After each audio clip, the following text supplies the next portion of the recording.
I will proclaim to the world the deeds of Gilgamesh. This was the man to whom all things were known. This was the king who knew the countries of the world. He was wise, he saw mysteries and knew secret things. He brought us a tale of the days before the flood. He went on a long journey, was weary, worn out with labor. Returning, he rested. He engraved on a stone the whole story. When the gods created Gilgamesh, they gave him a perfect body. Shamash, the glorious sun, endowed him with beauty. Adar, the god of the storm, endowed him with courage. The great gods made his beauty perfect, surpassing all others, terrifying like a great wild bull. 2/3 they made him god, and 1/3 man. Gilgamesh went abroad in the world, but he met with none who could withstand his arms till he came to Uruk. But the men of Uruk muttered in their houses, "Gilgamesh sounds the tocsin for his amusement.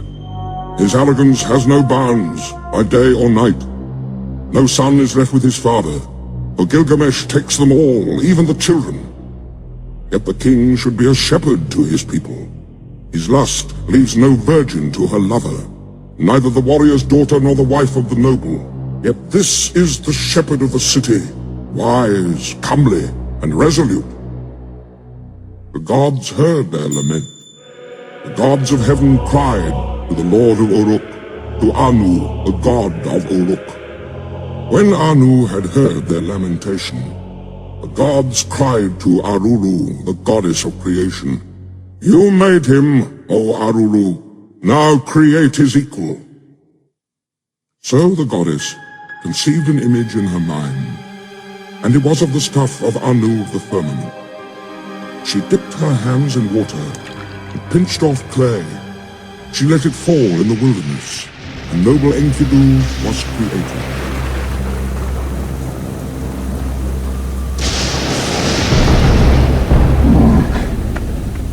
There was virtue in him of the god of war, of Ninurta himself. His body was rough. He had long hair like a woman's. It waved like the hair of Nisaba, the goddess of corn. His body was covered with matted hair, like Samukar's, the god of cattle. He was innocent of mankind. He knew nothing of the cultivated land. Enkidu ate grass in the hills with the gazelle, and lurked with wild beasts at the waterholes. He had joy of the water with the herds of wild game. But there was a trapper who met him one day face to face at the drinking hole. The wild game had entered his territory. On 3 days he met him face to face, and the trapper was frozen with fear. He went back to his house with the game that he had caught, and he was numb with terror. His face was altered like that of one who has made a long journey. With awe in his heart, he spoke to his father, "Father, there is a man unlike any other, who comes down from the hills. He is the strongest in the world. He is like an immortal from heaven. He ranges over the hills with wild beasts and eats grass. He ranges through your land and comes down to the wells. I am afraid and dare not go near him. He fills in the pits which I dig and tears up my traps set for the game. He helps the beasts to escape, and now they slip through my fingers." His father opened his mouth and said to the trapper, "My son, in Uruk lives Gilgamesh. No one has ever prevailed against him. He is strong as a star from heaven. Go to Uruk, find Gilgamesh, extol the strength of this wild man." So the trapper set out on his journey to Uruk, and addressed himself to Gilgamesh, saying, "A man unlike any other is roaming now in the pastures. He is as strong as a star from heaven, and I am afraid to approach him. He helps the wild game to escape. He fills in my pits and pulls up my traps." Gilgamesh said, "Trapper, go back. take with you a harlot, a child of pleasure. At the drinking hole she will strip, and when he sees her beckoning, he will embrace her, and the game of the wilderness will surely reject him. Now the trapper returned, taking the harlot with him. After a 3 days' journey, they came to the drinking hole. There they sat down. For the first day and for the second day, the two sat waiting. But on the third day the herds came. They came down to drink, and Enkidu was with them. The small wild creatures of the plains were glad of the water. And she saw him, the savage man, come from far off in the hills. The trapper spoke to her. There he is. Now, woman, when he comes near, uncover yourself and lie with him. Teach him, the savage man, your woman's art. Welcome his love. When he murmurs love to you, the wild beasts that shared his life in the hills will reject him. She was not ashamed to take him. She made herself naked and welcomed his eagerness. As he lay on her, murmuring love, she taught him the woman's art. For 6 days and 7 nights they lay together, for Enkidu had forgotten his home in the hills. But when he was satisfied, he went back to the wild beasts. When the wild creatures saw him, they fled. Enkidu would have followed, but his body was bound as though with a cord. His knees gave way when he started to run. His swiftness was gone. And now the wild creatures had all fled away. Enkidu was grown weak, for wisdom was in him, and the thoughts of a man were in his heart. So he returned, and sat down at the woman's feet, and listened intently to what she said. You are wise, Enkidu, and now you have become like a god. Why do you want to run wild with the beasts of the hills? Come with me. I will take you to strong-walled Uruk, to the blessed temple of Ishtar, and of Anu, of love, and of heaven. There Gilgamesh lives, who is very strong, and like a wild bull he lords it over men. When she had spoken, Enkidu was pleased. He longed for a comrade, for one who would understand his heart. Come, woman, and take me to that holy temple, to the house of Anu and of Ishtar, and to the place where Gilgamesh lords it over the people. I will challenge him boldly. I will cry out aloud in Uruk. I am the strongest here.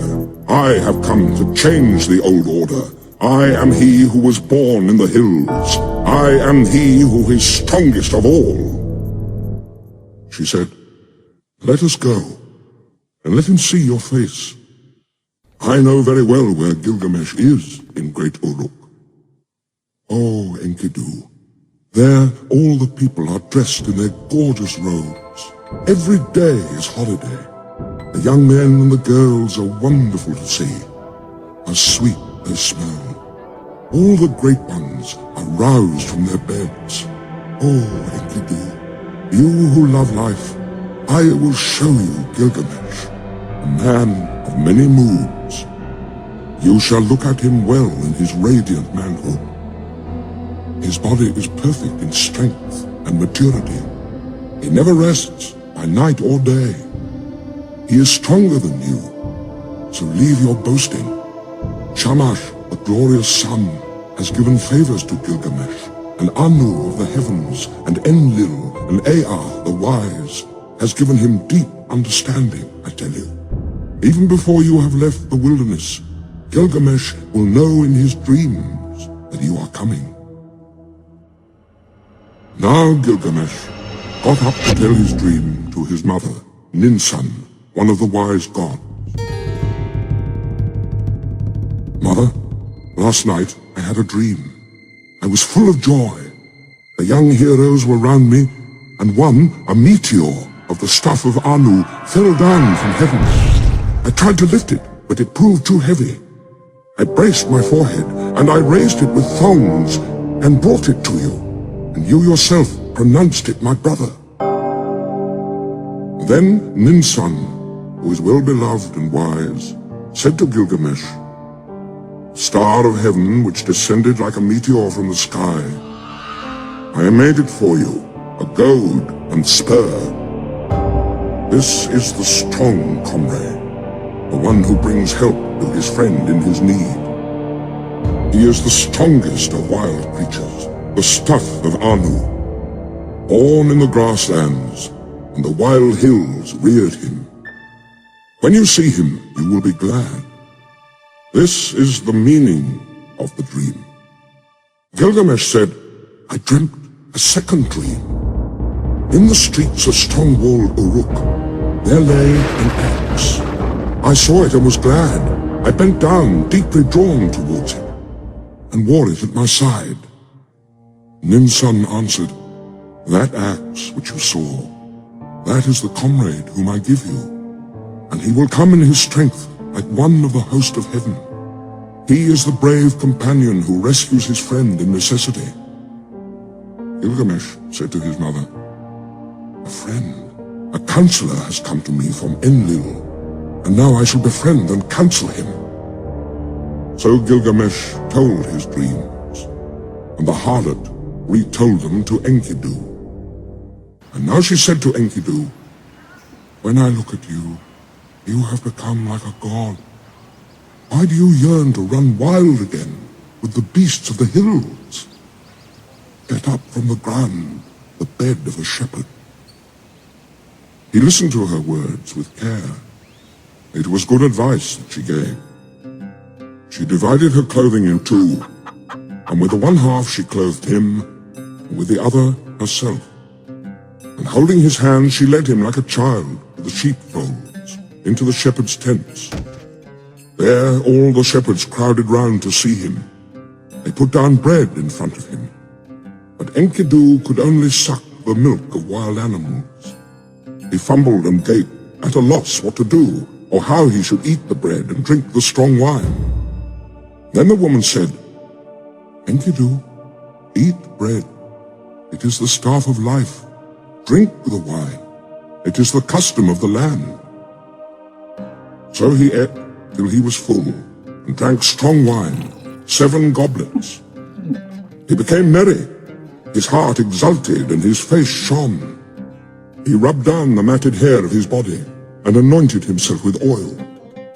Enkidu had become a man, but when he had put on man's clothing, he appeared like a bridegroom. He took arms to hunt the lion, so that the shepherds could rest at night. He caught wolves and lions, and the herdsmen lay down in peace, for Enkidu was their watchman, that strong man who had no rival. He was merry, living with the shepherds, till one day, lifting his eyes, he saw a man approaching. He said to the harlot, "Woman, fetch that man here. Why has he come? I wish to know his name." She went and called the man, saying, "Sir, where are you going on this weary journey?" The man answered, saying to Enkidu, "Gilgamesh has gone into the marriage house and shut out the people. He does strange things in Uruk, the city of great streets. At the roll of the drum, work begins for the men and work for the women. Gilgamesh the king is about to celebrate marriage with the queen of love, and he still demands to be first with the bride, the king to be first, and the husband to follow. For that was ordained by the gods from his birth, from the time the umbilical cord was cut. But now the drums roll for the choice of the bride, and the city groans." At these words, Enkidu turned white in the face. "I will go to the place where Gilgamesh lords it over the people. I will challenge him boldly, and I will cry aloud in Uruk, 'I have come to change the old order, for I am the strongest here.'" Now Enkidu strode in front, and the woman followed behind. He entered Uruk, that great market, and all the folk thronged round him where he stood in the street in strong-walled Uruk. The people jostled. Speaking of him, they said, "He is the spit of Gilgamesh. He is shorter, He is bigger of bone. This is the one who was reared on the milk of wild beasts. His is the greatest strength. The men rejoiced. Now Gilgamesh has met his match. This great one, this hero whose beauty is like a god. He is a match even for Gilgamesh. In Uruk, the bridal bed was made, fit for the goddess of love. The bride waited for the bridegroom. But in the night, Gilgamesh got up and came to the house. Then Enkidu stepped out. He stood in the street and blocked the way. Mighty Gilgamesh came on, and Enkidu met him at the gate. He put out his foot and prevented Gilgamesh from entering the house. So they grappled, holding each other like bulls. They shattered the doorposts and the walls shook. Gilgamesh bent his knee with his foot planted on the ground, and with a turn, Enkidu was thrown. Then immediately, his fury died. When Enkidu was thrown, he said to Gilgamesh, "There is not another like you in the world. Ninsun, who is as strong as a wild ox in the byre. She was the mother who bore you. And now you are raised above all men, and Enlil has given you the kingship, for your strength surpasses the strength of men."